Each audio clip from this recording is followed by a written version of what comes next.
Yang kedua, kardiomiopati. 10 sampai dengan 15% penyebab kardiak arrest adalah kardiomiopati seperti kardiomiopati hipertrofik, kardiomiopati dilatasi, displasia aritmogenik ventrikel kanan, dan penyakit infiltratif miokard, yakni sarkoid amyloidosis. Kardiomiopati hipertrofi adalah penyebab tersering kardiak arrest pada atlet di USA. Data di Italia menunjukkan penyebab tersering kardiak arrest adalah kardiomiopati aritmogenik ventrikel kanan. Kardiak arrest pada kardiomiopati terjadi asimptomatik yang disebabkan karena fibrilasi atau takikardi ventrikel yang awalnya bisa disebabkan disorganisasi struktur otot jantung atau dari jaringan parut yang kecil. Penderita jarang memperhatikan gangguan irama yang muncul sebelum terjadinya kardiak arrest. Walaupun terdapat tanda perasaan melayang, berdebar, adanya nadi yang hilang, sampai dengan pingsan. Resiko penderita kardiomiopati untuk mengalami kardiak arrest meningkat pada penderita yang pernah mengalami kardiak arrest sebelumnya, memiliki riwayat keluarga meninggal mendadak karena kardiomiopati, adanya riwayat pingsan tanpa adanya penyebab yang jelas, terutama jika dipicu aktivitas berulang dan pada usia muda. Dengan monitor Holter, terdapat irama jantung yang tidak normal, takikardi ventrikel. Tekanan darah gagal meningkat pada tes olahraga dan pasien dengan ketebalan ventrikel kiri yakni lebih dari 30 mm dari pemeriksaan ekokardiografi. Yang ketiga, kelainan jantung lainnya. Angka kejadiannya 5 sampai dengan 10%.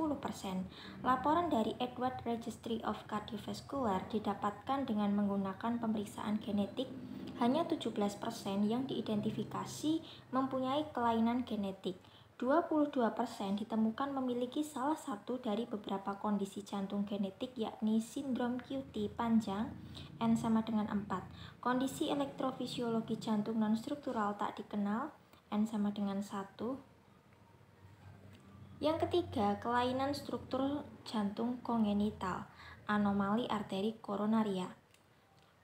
Anomali arteri koronaria adalah suatu kelainan jantung kongenital yang memiliki manifestasi klinik dan mekanisme patofisiologi yang sangat bervariasi.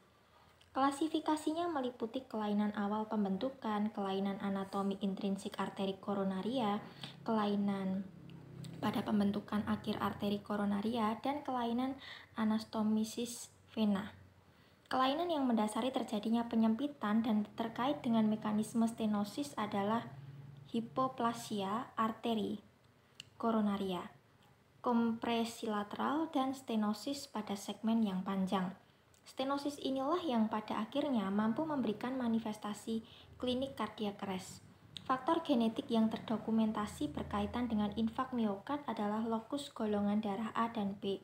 Lokus golongan darah A dan B memberikan kontribusi pada proses aterosklerosis yang menjadi dasar terjadinya serangan jantung akut dengan memperpanjang masa hidup faktor von Willebrand. Selain itu, lemak darah juga diregulasi oleh faktor genetik. Ketidakseimbangan pembentukan dan pengerusakan LDL yang diregulasi oleh faktor genetik juga diketahui akan memungkinkan terbentuknya trombus yang akan menyebabkan serangan jantung akut. Kemudian penyakit jantung sianotik dan asianotik. Penyakit jantung asianotik meliputi obstruktif dan left to right shunt.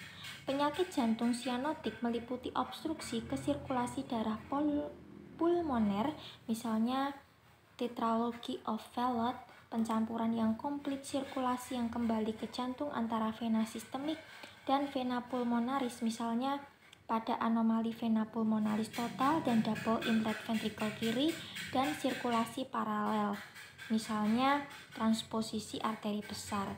Penyakit jantung kongenital sianotik yang lain misalnya atresia tricuspid dan truncus arteriosus. Kemudian kelainan elektrik jantung dan genetik. Kelainan elektrik jantung murni didefinisikan sebagai tidak adanya kelainan struktur jantung yang memungkinkan terjadinya kematian yang tidak terduga pada individu yang sehat dan masih muda yang meliputi long QT syndrome, Brugada syndrome, Catecholaminergic polymorphic ventricular tachycardia, dan short QT syndrome. Sindrom perpanjangan QT or long QT syndrome atau LQTS adalah kelainan jantung aritmia yang mengancam nyawa dan merupakan penyebab kematian jantung mendadak pada usia muda. Diturunkan secara autosomal dominan. LQTS ditandai dengan perpanjangan interval QT pada EKG yang didapatkan pada waktu pingsan atau cardiac arrest. LQTS umumnya terjadi karena dipicu stres emosional atau fisik. Tachyarrhythmia ventricle yang mendasari terjadinya LQTS adalah torsades de Pointes. Tachycardia ventricle yang bisa hilang sendiri, yang terkadang menyebabkan pingsan yang sampai akhirnya menyebabkan fibrilasi ventricle. Diagnostik dilakukan dengan menggunakan Schwartz score. Jika didapatkan skor lebih dari atau sama dengan 3,5, maka kemungkinan LQTS itu besar. Yang selanjutnya, sindroma Brugada. Sindroma Brugada adalah suatu kelainan irama jantung genetik autosomal dominan yang ditandai dengan elevasi segmen ST dan gelombang T yang negatif pada led prekokardial kanan tanpa kelainan struktur jantung. Manifestasi klinik tersering dari sindroma Brugada adalah kematian jantung mendadak yang disebabkan oleh fibrilasi ventricle. Pada sebagian pasien bisa memberikan gejala pingsan atau bisa asimptomatik. Usia rata-rata penderita mengalami fibrilasi ventricle adalah 41 lebih atau sama dengan 15 tahun. Lebih kurang 15 tahun. Nah, diagnosis sindroma Brugada itu ditegakkan dengan mendekati kelainan EKG dan presentasi klinis. Presentasi klinis yang didapatkan adalah riwayat adanya takikardi ventricle atau fibrilasi ventricle. Riwayat keluarga mengalami kematian jantung mendadak. Riwayat keluarga dengan kelainan EKG berupa segmen ST berbentuk seperti kubah, respirasi agonal pada waktu tidur, dan munculnya takikardi ventricle atau fibrilasi ventricle pada studi elektrofisiologi. Kemudian yang selanjutnya, catecholaminergic polymorphic ventricular tachycardia atau CPVT. CPVT adalah kelainan aritmia jantung genetik yang berbahaya tanpa kelainan morfologi jantung. Diturunkan secara autosomal dominan yakni 59,60% atau resesif 61%. Fenotip yang didapatkan berupa bidireksional atau tachycardia ventricle polymorphic yang terjadi bersama stres fisik ataupun emosional. Yang selanjutnya, short QT syndrome atau SQTS adalah suatu kelainan genetik yang menjadi penyebab kematian jantung mendadak dengan frekuensi yang sering dan terjadi pada awal kehidupan. Sindrom ini diturunkan secara autosomal dominan dan memiliki periode refraktor yang singkat. Diagnostik ditegakkan dengan EKG 12 lead ditemukan QTC kurang dari 360 mili/detik.